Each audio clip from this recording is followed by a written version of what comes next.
Well, welcome aboard to session number 6 of PM Office Hours for Database Express and Schema Service. Welcome from wherever in the world you're joining. Good morning, good afternoon, good evening. I see we have several Oracle folks on the line. Also, welcome to Adam and Eric who are joining us. This is our regular PM Office Hours where we talk about what's going on with these two particular Oracle Database Cloud services, Exadata Express and Schema Service.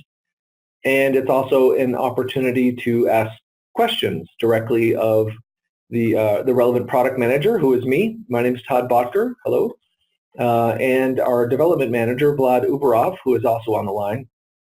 So if you have any questions, comments, things that are on your mind, suggestions, we welcome your feedback, and this is your opportunity. Now, that said, we are going to start off with some structured content where we want to share information. We are adding things to these services periodically, and we've recently done a pretty major upgrade of the Apex component of this. We've upgraded to Apex 18.1 just as of Friday in both Schema and Express. It's a pretty major upgrade for Apex, lots of new and exciting functionality there. So we have some structured content today where we're going to talk a little bit about that. And I guess before I go any further, I need to show our safe harbor statement. You've probably seen this before. Our lawyers require that we show it. In terms of agenda, I'm going to do some housekeeping items first, some announcements, some things to be aware of.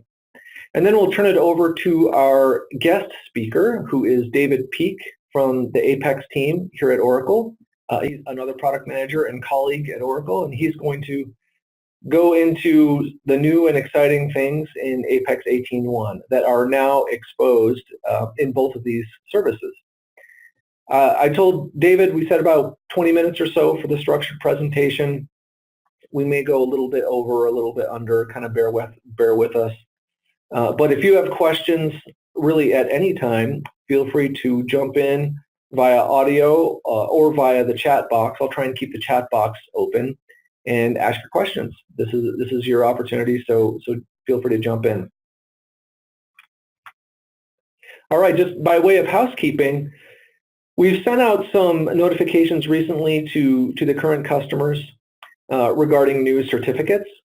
As you may know, we were with Symantec previously, and due to some business changes, Symantec has sold off parts of their operations, particularly that are managing the certificates that we use.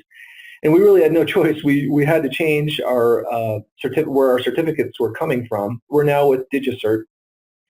And that affects two things. One is database clients connecting to Express in Schema. And hopefully you've seen the announcements in the end user doc. We put an announcement in the Service Console UI. If you haven't already, you'll need to download a new set of client credentials for your database SQLnet clients. You can do that right through the Service Console UI. There are some instructions on how to do this in the end user documentation. I put the link in the slide. It's fairly straightforward to do. If you haven't done it, do it. If you haven't done it already, please do it by September 14th. Go grab new client credentials for your SQLnet database clients. Okay, so I should point out too, with the download of the new client credentials, this is not a completely seamless. We try to make it as seamless as possible. It's not completely seamless. You will need to go get the new credentials, point your clients to wherever you've downloaded and unzipped them, and then reconnect. So there will be some, I think, modest period of downtime. You can get the credentials separately, download them, unzip them, and then the period of downtime would just be the time it takes you to reconnect using the new credentials from your clients. So be aware of that, plan around that. We want to give you ample heads up here, but you do need to get new client credentials by September 14th and reconnect. Also, in terms of HTTPS connections, and this applies to both Express and Schema, we're now on a new root certificate, no longer Symantec, now it's DigiCert. And this should be transparent to just about all modern web browsers. they'll already have the DigiCert root certificate in their trust store by default. You shouldn't need to do anything if you're on a relatively recent browser. So no impact for Apex apps and Apex end users most of the time. However, for non-browser HTTPS connections, for example, inbound REST calls to one of these services, if you don't have the DigiCert root cert added into your Java Trust store or your Oracle wallet or whatever similar certificate storage or certificate cache you're using, you may need to manually add the DigiCert root cert into that trust store. Hopefully you've done that before, you're familiar with how to do that. We'll have some information on this coming in our end user documentation too. It'll be pointed out. We've sent some alerts on this, but if you're making HTTPS client connections, from a Java program making a REST call, or from another Oracle database or some Oracle technology making a REST call, or making an inbound HTTPS call of some kind, you're probably going to need to manually add the DigiCert root certificate to your trust store. So we want to provide a heads up on that as well. Hopefully it's not brand new news, but another something to keep in mind. This went into effect actually in July. So towards the end of July, you may have already tripped on this or become aware of this. We tried to give advance notification. If you have any issues, of course, feel free to contact us. You've got direct access or ask questions here in this forum. You can ask of myself or Vlad. All right, so that's enough on transitioning to the new DigiCert certificates. Other things I want to point out for the latest news, keep track of us on Twitter. I put our Twitter feeds there. And we have a document in our service documentation in our library called What's New. And we're in the process of updating that with the recent changes now. Keep an eye on that document. That's where you'll see a summary month by month of everything new that gets rolled into these services. And also, if you're brand new to these services, you just want a quick way to get up to speed, take a look at this Welcome Tour video series in YouTube. I included the link there. We have added some new videos to that recently. There's a video on connecting from Python, for example. And before that, we added one on connecting from .NET. And they're all less than 5 minutes. There's 14, I think, or 15 of these videos now. So you can go through and watch each one in less than an hour. You'll be a guru level expert on Exadata Express. You'll know all the basics. You'll know how to connect from various clients to do your development. You'll know a fair amount of the service just by watching this video series. So if you haven't seen it already, go take a look, and especially take a look at the new ones that we've recently added. All right, with that, I'm going to pause and just any questions on what we've talked about so far? Or anything to add, Vlad? Okay. All right, well, we'll go ahead with the next segment here where I'll turn the time over to David, and David is going to present to us on all the great things that are here now in Apex 18.1. We actually completed the upgrade to 18.1 just on Friday. So this is for both Express and Schema. You have a whole bunch of new Apex 18.1 goodness. And I'll stop sharing screen, and David, we'll turn it over to you. Thanks, Todd. The first major improvement that we've made with Apex 18.1 is the new Create Application Wizard. So this allows you to very quickly and easily build an application from on top of existing tables, and it gives you a much better user experience. It's much easier for anybody and everybody to use.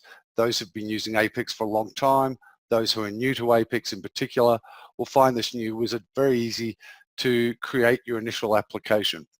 It also allows you to create more advanced pages such as dashboards, master details, and what have you. In fact, you can even update the appearance. There's also a new features section where instead of just creating the application and creating some reports and forms on tables, you can now take your applications to the next level where you can add things like the About page, access control, activity reporting, theme style selection, feedback, etc. And these features really do enable you to present a much more polished application. Now, one of the key things is if you don't include these when you're going through the Create Application Wizard, you can actually go back in and create page and then select one of these features as well. But it's, I generally find I come in here and I'll just click on that check all button and provide all those features so that they're just sitting there ready for me to start using them. The next section, and I'm going to go through this very quickly, but if you have any questions, please don't hesitate to ask. The next section I want to cover off here is REST-enabled SQL support. So what this allows you to do is to utilize ORDS or Oracle REST Data Services and to be able to connect through REST and HTTP to external data sources. So you can actually use this feature to, it provides a self-describing JSON response so that you can utilize that within Apex to build various different components. With the REST, once you've defined the REST-enabled SQL, you can actually utilize that to build interactive reports, to build classic reports, list views, column toggle reports, calendars, charts. All of those sort of components can be based on these REST-enabled SQL. And one of the big advantages of that is you no longer have to rely on database links. And some of the issues with database links is it's actually integrated at the SQL level and it's working over SQLnet. And so every time you actually do a call, then it's got to open a session within the remote database. With the REST-enabled SQL, then instead it's actually working at the workspace level. And there's a lot better scalability because of the fact it's utilizing a connection pool at the remote database. Hey, David, can I interject here for a minute? You can indeed. This is a big win, right? I mean, your customers are essentially getting direct access to the Oracle database engine over REST. You can send arbitrary SQL, arbitrary SQL over a REST call, and then you get back formatted JSON, which you can then incorporate very easily into your Apex app.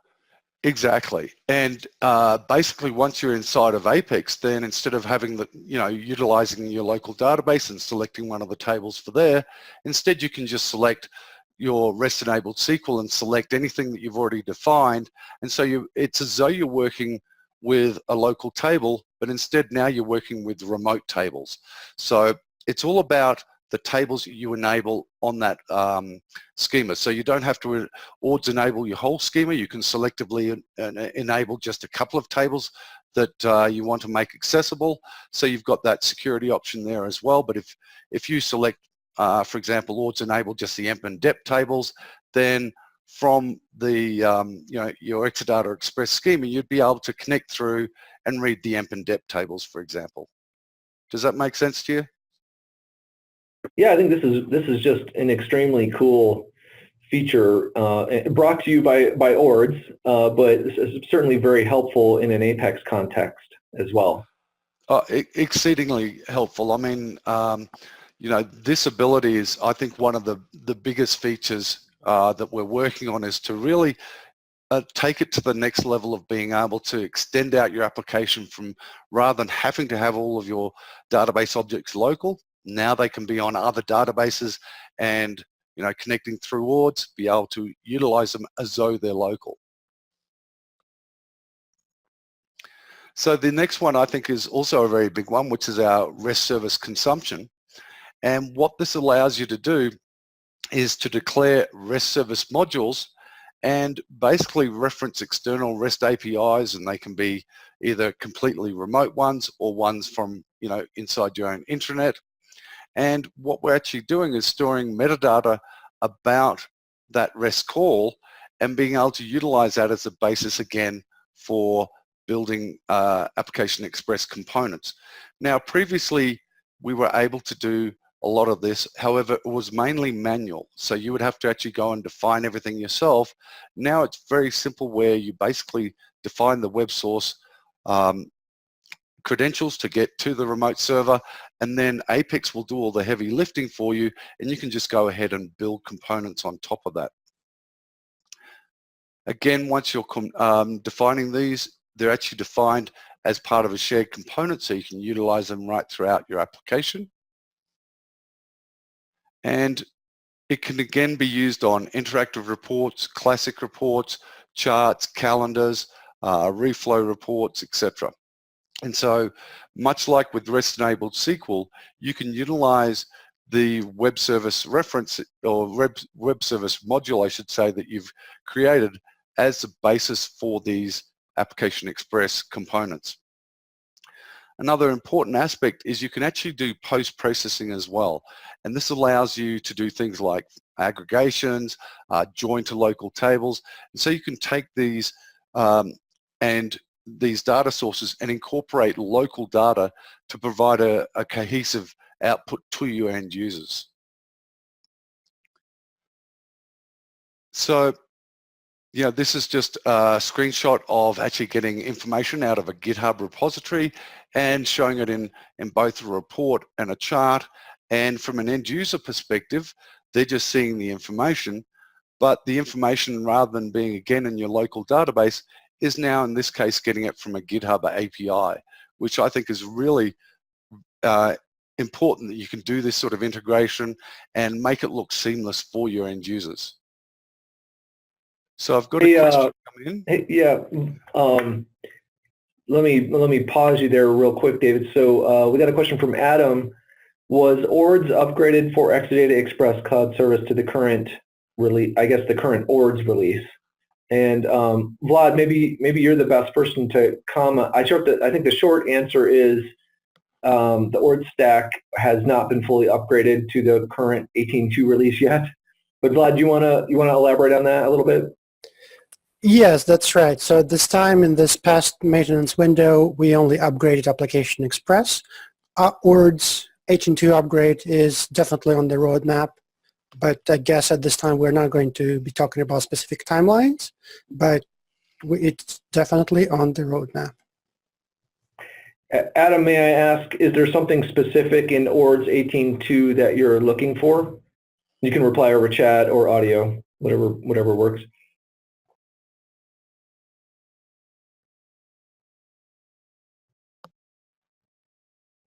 Yes. Okay. Yes, he's looking for something specific. Okay.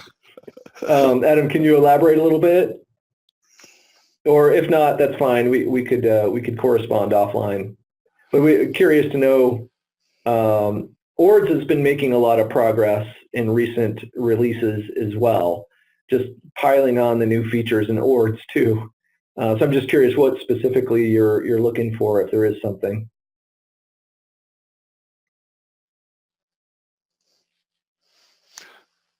So, okay. Todd, why don't I move forward, and if Adam gives us some more information, we can circle back around and answer his question. Sounds good. So this is just an example of a screenshot with respect to the post-processing of joining the local data. One of the key things is Apex actually does all the parsing for you, but you can actually go in and extend it here. We can see that we're actually adding in this local table here called REST demo sample language. Oops, I didn't mean to click my button. Just go back up again, and actually utilizing that as part of the returned result.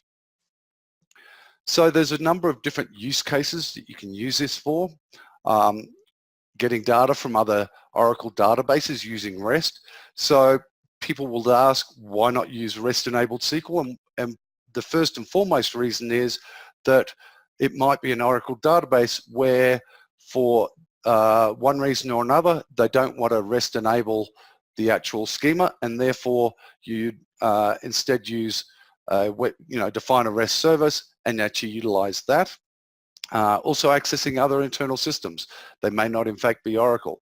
And then the third one here I think is a very important one where our Oracle SaaS provides a catalog of different APIs that you can now utilize within Apex applications. and then of course the external APIs, you know, from other sources around the web. The next section I'd like to, sorry, I'm just having a look, the ability to store the API calls in the database versus in the Apex workspace. So yes, that's one of the things that is not available because of the fact we don't have this, the latest version of ORDS, is you can't do the ORDS-based RESTful web services within Apex. Moving on to interactive grids. So we've actually done some really cool little enhancements here where you can do things like copy down, you can copy to the clipboard. There's new dynamic actions have been added so that you can actually make, declaratively be able to do more with an interactive grid. And also there's some more formatting. We had some, you know, really, we've been getting a lot of useful feedback, and we're improving interactive grids all the time. Obviously a lot of what we've included as well, which isn't specified here, is a number of bug fixes. Interactive grids is getting stronger and stronger as the releases go forward. With Page Designer, we've upgraded the user interface to make it more usable, to remove some of the white space, and also do things such as when an attribute has focus, is make sure that the group becomes highlighted, and improving things like the go-to functionality. One of my favorite new features of 18.1, and one that I've found I use a lot, is the pin capability. So at the top of the property editor, you can actually enter in a search term, and now you can pin that filter, and when I go from page to page, that will actually keep that filter. So for example, I might put in security because of the fact I want to see the authentication, or sorry, the authorization. And I can go from page 1 to page 2, and as I'm going from page to page, I keep seeing the same search terms being highlighted, so it's very easy for me to see differences between different pages rather than having to scroll up and down through my attribute list each time. So I've found this feature in particular very useful, very easy to use. Basically, at the end of the search term, just click on the pin. So the next one is Oracle Jet. And so, as you well know, with or you may not know, with Application Express 5.1, we introduced Oracle Jet, and with each new release, we actually pick up the next major version of Oracle Jet that we can incorporate as our charting engine. And as part of that, we've also upgraded our jQuery libraries to jQuery 3.1, 3.11, I should say, and jQuery UI 1.12.0. And that's to allow us to take on the new Oracle Jet version. And it's also an improvement for Apex to have the latest versions of jQuery. So it was beneficial for both reasons there. And we're now utilizing Oracle Jet 4.2 in Apex 18.1. So the key thing that this will have an impact on is any custom JavaScript that you've already got in any of your Apex applications. So we do recommend very strongly that you go and test your charts and any other custom JavaScript you've got throughout your applications, just to make sure that they're still operating as you would expect. This also means that we've got some new chart types. We've got a new Gantt chart that you can incorporate, which is again coming from Jet, I should say, and we've got the pyramid and box plot. There's also some new chart level attributes, and I think one of the most important one here is to fill gaps in chart data. And rather than automatically filling in the gaps or not filling in the gaps, now you as a developer can decide whether that's important to you. And this is most useful, or most critical, I should say, on timeline type data, or, you know, where you've got, for example, information for January and March and May, and you want to make sure that the data is displaying correctly, and, you know, it doesn't just have holes in the actual charts that are being displayed. Also, you can also now specify the sort orders, and that's part of that. Hey, David, can I interject again? Sorry. Oh, sorry, Todd. I somehow missed that one about filling in the gaps in chart data. That's cool. That's one I wasn't aware of actually. So it runs some kind of regression to intelligently fill in missing data points. What it actually does is it works out the axes and then it plots the data against the axes rather than just working off the data and then determining the axes. That's, I believe, how it does it under the covers. So it's filling it in. It's analyzing the data graphically to fill it in. It's not running like complex statistical kind of analyses.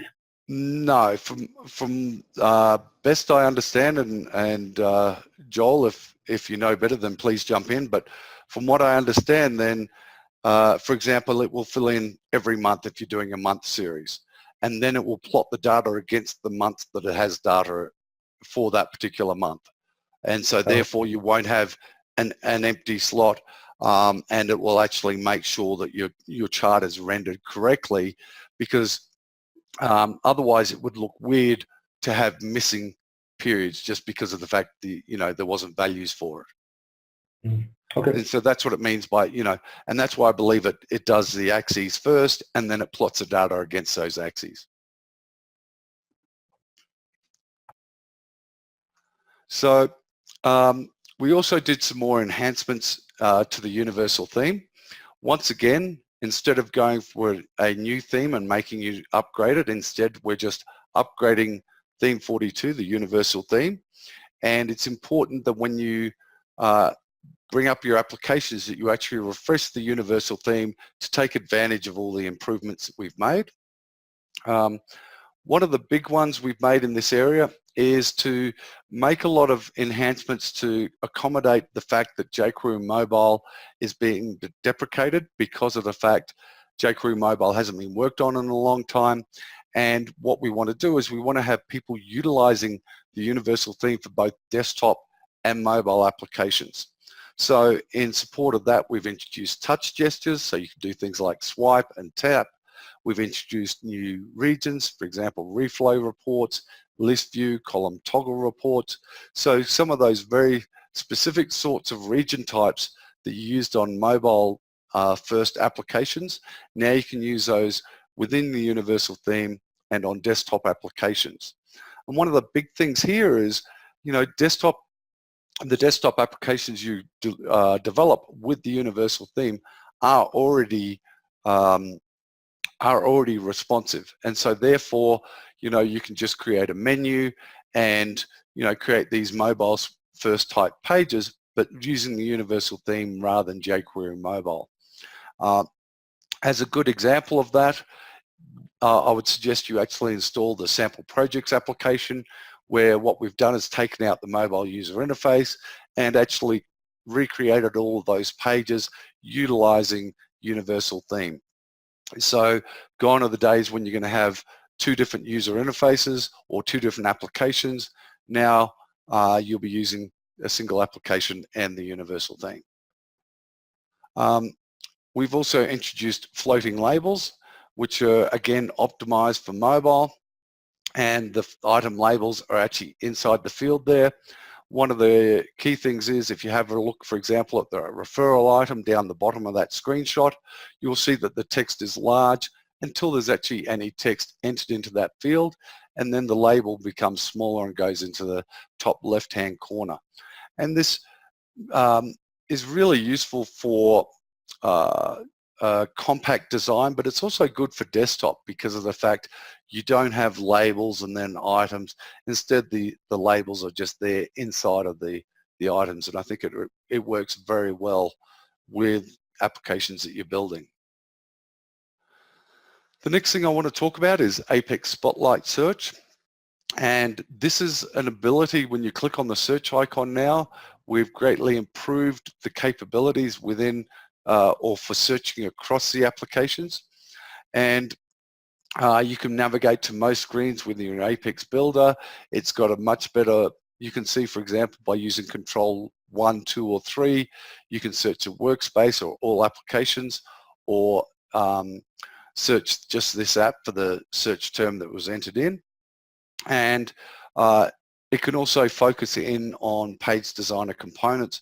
So this one here, I've been using it quite, search is one of those things that is, you just take for granted because of the fact you enter in a search term and you search across your application generally. Now you've got much more capabilities, and it's a really powerful option to find information anywhere throughout your applications. And there's a few other miscellaneous things I'd like to cover off. This one actually should have been on the majors list from my perspective, is the ability to do social sign-in.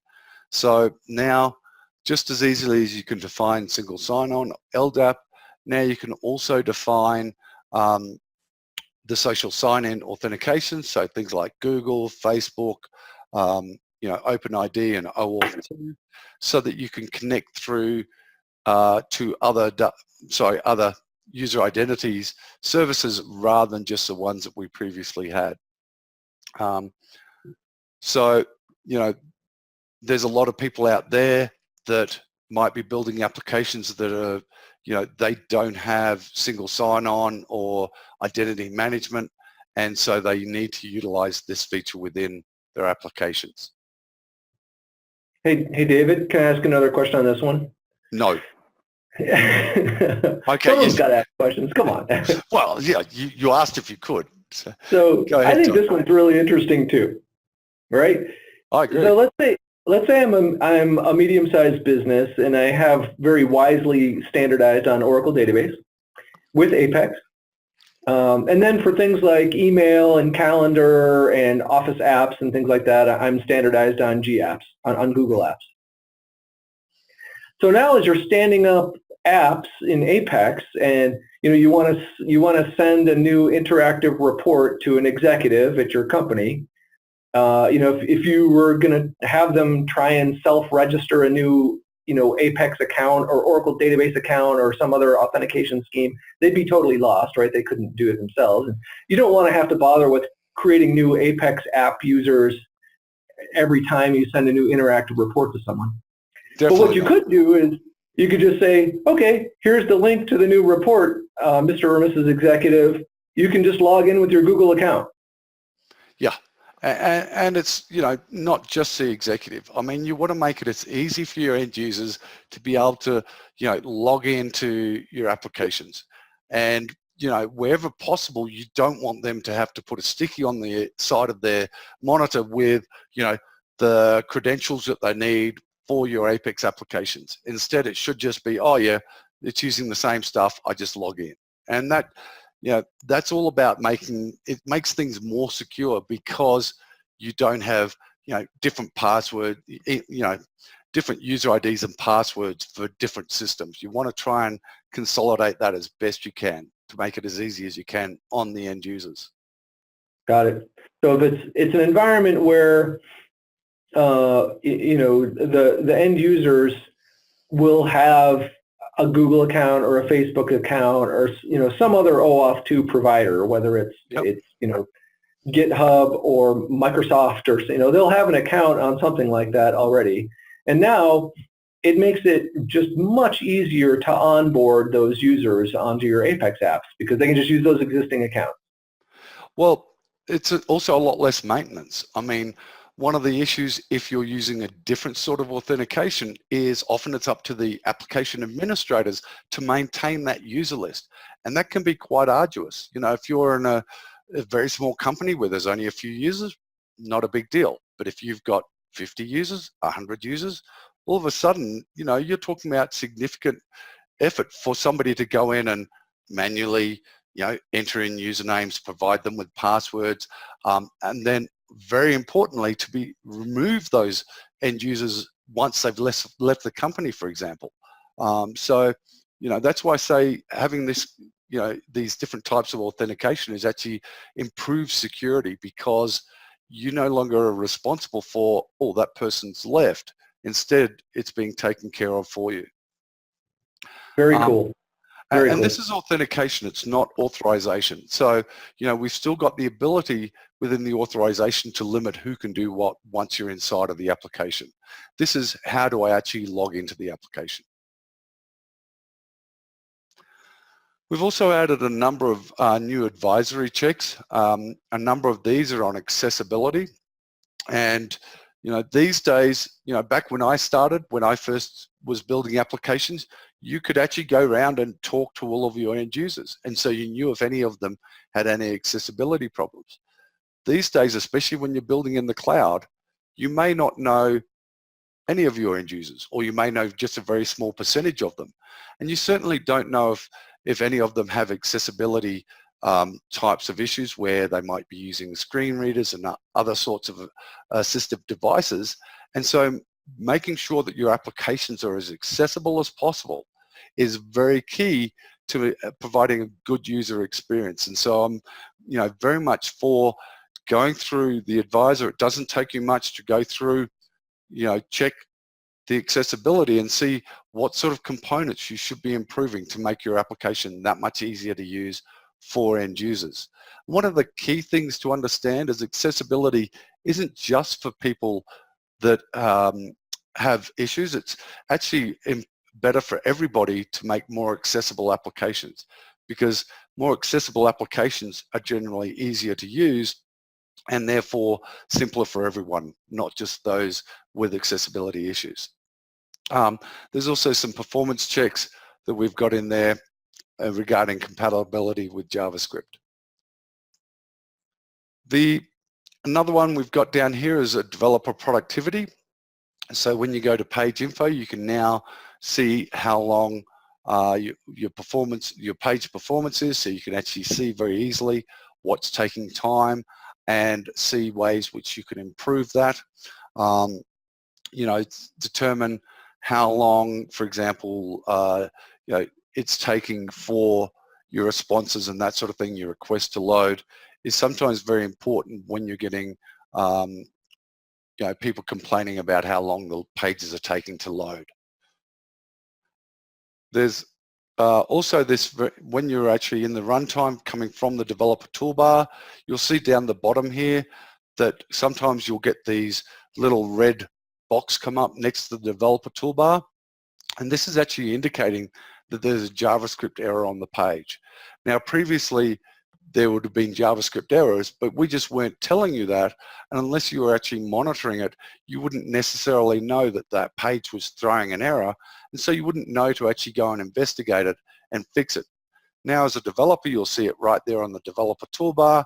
It's an indicator that you should go and look at what's happening on the page and investigate further and then correct any of the errors that are happening. Now, this is only coming up with the developer toolbar, so end users won't be seeing this, which I think is a very good way to let developers know there's something you should investigate, but not informing the end users. And that's the end of my quick presentation. I hope I didn't take too long there, Todd. That was great, David. So huge thank you to you for doing that. Really interesting. I mean, there's just tons of cool stuff in Apex already, and you guys in the Apex dev team just keep pulling off amazing new things. It's great. I love it. Good stuff. Yeah, I mean, I love the Create App Wizard. It makes it that much easier to get started, but I think a lot of the people on this call will find the real value is with the REST-enabled SQL and defining the web service modules to be able to pull in data from other data sources so that you don't have to move all of your data up into your cloud service to be able to build applications on it for Apex. And, I think that especially in cloud environments, that will become, a really big asset for them as developers, that they can, just start utilizing other data sources rather than having to get it local. Great stuff. Thank you so much. Let's pause again. We've got other folks on the line here. So Matt, Menzel, Rano, any questions from the folks on the line that we could help you with, or we could take a swag at? Hey, Todd, this is Matt here from J&J. How you doing? Hello. Got obviously our Apex instances got upgraded at the weekend, so the first thing says great job with that. That worked pretty flawlessly, super quick. Almost didn't notice it, so that's super. The question I had was, we've sort of gone through our applications and we'll refresh the theme from the upgraded universal theme. Is there anything else we sort of need to do after the weekend upgrade that you would recommend? Yeah, I always advise people going into Apex and going into each application and just checking upgrade application and see what's there. You know, we don't upgrade anything that impacts the UI. For example, you know, I think it would update the jet charts automatically, but it won't any of the old charts. Just see what else is in that list that we didn't do that you might want to manually upgrade, or you can actually go through the list and have us upgrade it for you. I don't know of a lot. The other key thing is, if you've got pages with a lot of JavaScript, then make sure that you test those, because of the fact we updated the jQuery libraries and what have you. Sometimes there can be conflicts. We do have within our code that it will actually, I can't remember the exact term for it, but it'll actually run older JavaScript calls, and we found in the majority of cases that's worked flawlessly, but occasionally there has been some issues. So yeah, the more JavaScript you've got, the more I'd recommend you give it a run through and make sure that nothing's happening that shouldn't be happening, etc. Okay, thank you. Yeah, I mean, generally everything's worked great, so thank you. Great, good to hear. And I can't take any of the credit. That's all Vlad and his team. Sure. There is, we want to thank Vlad too. There is, there's a lot of effort that goes on behind the scenes to make sure we've got hundreds of customer PDBs to be updated when we do an update like this. And it's a significant effort, and special thanks to Vlad and team for doing that this weekend. Okay, I guess we'll go ahead and wrap it up then. We'll give you some time back. Thanks, Eric. Nothing for me. Okay. We'll give you some time back in your day. This meeting's being recorded, so we'll post it to the standard place in DevGem, along with all the other office hours recordings. And if there's anything you missed or felt like you missed, you can come back and have a second look. That was a great overview from David on what's new in Apex 18.1. And just another reminder on the housekeeping items, refresher certificates if you haven't done so already. And we hope you continue to enjoy using Exadata Express and Schema service, and we'll see you next time. I'm going to wrap it up. Thank you.